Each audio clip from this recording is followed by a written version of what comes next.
Kumar CH बुधवार को सदर अस्पताल पहुंचे। इस दौरान उन्होंने अस्पताल के ओपीडी, दवा counter, registration counter, pathology lab के अलावा विभिन्न विभागों का बारीकी से निरीक्षण किया। निरीक्षण के दौरान उन्होंने अधिकारियों को कई दिशा निर्देश भी दिए। पूर्व नियोजित कार्यक्रम के तहत जिला अधिकारी प्रशांत कुमार सीएच सदर अस्पताल में निरीक्षण करने पहुंचे। उन्होंने अस्पताल के विभिन्न विभागों, खासकर ओपीडी का गहन निरीक्षण करते हुए बारीकी से एक एक पहलुओं की जांच कर आवश्यकता दिशा निर्देश दिए। इसके अलावा उन्होंने ओपीडी में मरीजों की काफी भीड़ देखकर रजिस्ट्रेशन काउंटर पहुंचने और रजिस्ट्रेशन काउंटर पर मौजूद कर्मियों और मरीजों से पूछताछ भी की। इसके अलावा उन्होंने डॉक्टरों की उपस्थिति और उनके द्वारा मरीजों को दी जा रही सेवाओं का जायजा लिया। मरीजों के लिए आवश्यक दवाओं की उपलब्धता सुनिश्चित करने, दवाओं का रख रखाव की बेहतर व्यवस्था बनाने की बात कही और निरीक्षण के बाद जिला अधिकारी से अस्पताल प्रशासन को कई निर्देश दिए। वहीं उन्होंने सभी डॉक्टरों को समय पर अपनी ड्यूटी पर उपस्थित रहना सुनिश्चित किया जाए। मरीजों के लिए आवश्यक सभी दवाएं हमेशा उपलब्ध रहे, मरीजों को बेहतर देखभाल प्रदान की जाए। उन्होंने मरीजों से सीधे बातचीत कर उनकी समस्याओं को सुना। डॉक्टरों और अन्य चिकित्सा कर्मचारियों से भी बातचीत की और उनकी आवश्यकताओं के बारे में जानकारी ली। उन्होंने यह सुनिश्चित करने के निर्देश दिए हैं कि अस्पताल में सभी आवश्यक दवाएं हमेशा उपलब्ध रहे। डीएम ने कर्मचारियों की नियमित उपस्थिति सुनिश्चित करने के निर्देश दिए। उन्होंने कहा है कि कर्मचारियों की अनुपस्थिति से मरीजों को परेशानी होती है। उन्होंने सभी कर्मचारियों को मरीजों के साथ अच्छा व्यवहार करने का भी निर्देश दिया है।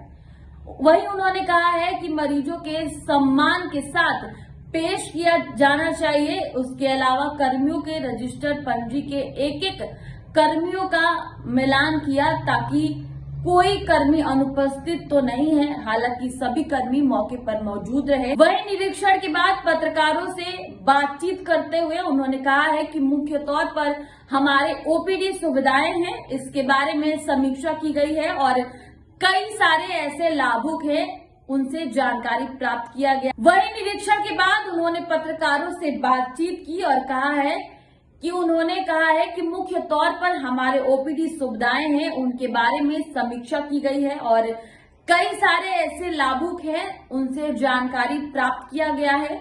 उन्होंने मरीजों से सीधा बातचीत कर उनकी समस्याओं को सुना।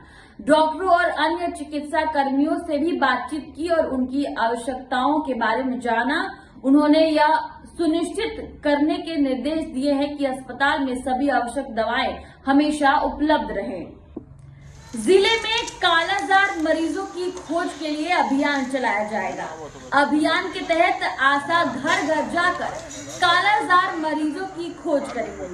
स्वास्थ्य विभाग के निर्देशानुसार कालाजार उन्मूलन के लिए वर्ष में 4 चक्र में घर घर कालाजार के संभावित रोगों की खोज करने का प्रावधान है। इसके तहत जिले में यह अभियान 20 से 30 नवंबर तक संचालित किया जाएगा। आशा के द्वारा घर घर जाकर कालाजार रोगियों की खोज की जाएगी। अभियान वर्ष 2020, 2021, 2022 और 2023 और सितंबर 2024 में कालाजार प्रभावित प्रखंडों में प्रतिवेदित कालाजार मरीजों के घर के 500 मीटर की परिधि में 200 से 250 घर अवस्थित घर घर जाकर BL, HIV, PKDL रोगी की खोज की जाएगी। क्षेत्र में अभियान की सफलता को लेकर प्रचार प्रसार भी किया जाएगा।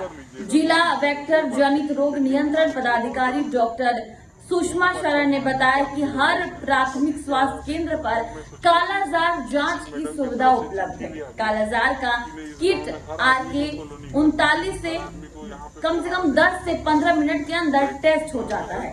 हर सेंटर पर कालाजार के इलाज में विशेष रूप से प्रशिक्षित MBBS डॉक्टर और स्वास्थ्य कर्मी उपलब्ध हैं।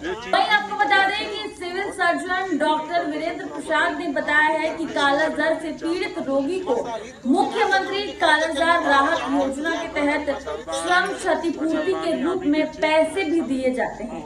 बीमार व्यक्ति को 6,600 रुपए राज्य सरकार की ओर से और 500 रुपए केंद्र सरकार की ओर से दिए जाते हैं। यह राशि BL कालाजार में रोगी को प्रदान किए जाते हैं। वहीं चमड़ी से जुड़ी कालाजार में 4,000 रुपए की राशि केंद्र सरकार की ओर से दी जाती है। कालाजार के कारण कालाजार मादा फाइबोटोमस ऑपरेटिव यानी बालू मक्खी के काटने के कारण होता है। बिहार के प्रमुख धार्मिक स्थलों में से एक थावे मंदिर लाखों भक्तों के आस्था का केंद्र है। यहाँ बिहार ही नहीं बल्कि यूपी, नेपाल, झारखंड समेत अन्य प्रदेशों में भी भक्त मां के दर्शन करने के लिए बड़े निष्ठा के साथ पहुंचते हैं। ऐसे में मंदिर परिसर में कुछ ऐसे सक्रिय लोग हैं जो अपने चंद लाभ के लिए थावे आने वाले भक्तों की आस्था के साथ खिलवाड़ कर रहे हैं। कुछ लोगों ने इस पर चिंता जताते हुए कहा है कि जो भक्त एक बार इनके चंगुल में फंस गए वो दोबारा थावे आने में 100 बार सोचेंगे। ऐसे में अंततः क्षति तो थावे के लोगों को ही हो रही है। DM प्रशांत कुमार CH ने सूचना मिलने पर उन्होंने थावे मेले में जुए का अड्डा पिछले कई महीनों से चल रहा था। वही आपको बता दें कि जब DM को ये सूचना मिली तो वह मौके पर पहुंच के इसकी छानबीन करने लगे। जहां कई लोगों ने हजारों हजार रुपए रोज ठगे जा रहे थे। DM ने तत्काल थावे के BDO अभय प्रशांत राय को सूचना देकर कार्रवाई करने का आदेश दिया। BDO ने थावे में CO और थाना अध्यक्ष को सूचना देकर DM के आदेश से अवगत कराते हुए कार्रवाई करने की बात कही। घंटों बाद भी कार्रवाई नहीं हुई तो दोबारा DM ने जब BDO से पूछा तो उन्होंने खुद मंदिर के TOP प्रभारी सुनील कुमार के साथ जुए के अड्डे पर छापेमारी की। वहां एक पीड़ित ने 10,000 रुपए ठग लेने का आरोप लगाया तो वहीं दूसरी ओर दूसरे ने 5,000, तीसरे ने 1,000 और लगभग 5 अन्य लोगों ने भी 1,000 रुपए ठग लेने का आरोप लगाया।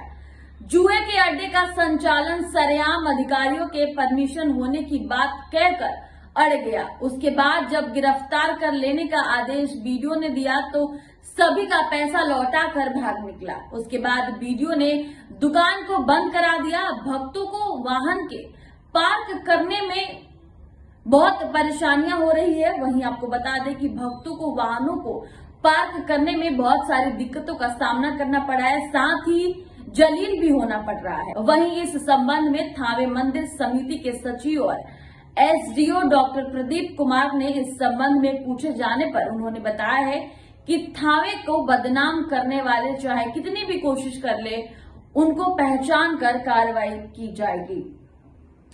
टन का RO और गीजर लगवाएं मात्र 1,000 रुपए प्रति माह के किस्त पर, साथ ही पाए 5 साल की सर्विस फ्री। अपने पुराने RO को बदलकर नए RO लगवाएं 4500 रुपए के छूट के साथ। अभी फोन करें 7050050005 पे। सर्विस पूरे बिहार में उपलब्ध है। डीलरशिप के लिए भी कॉल करें 7050050005 पर।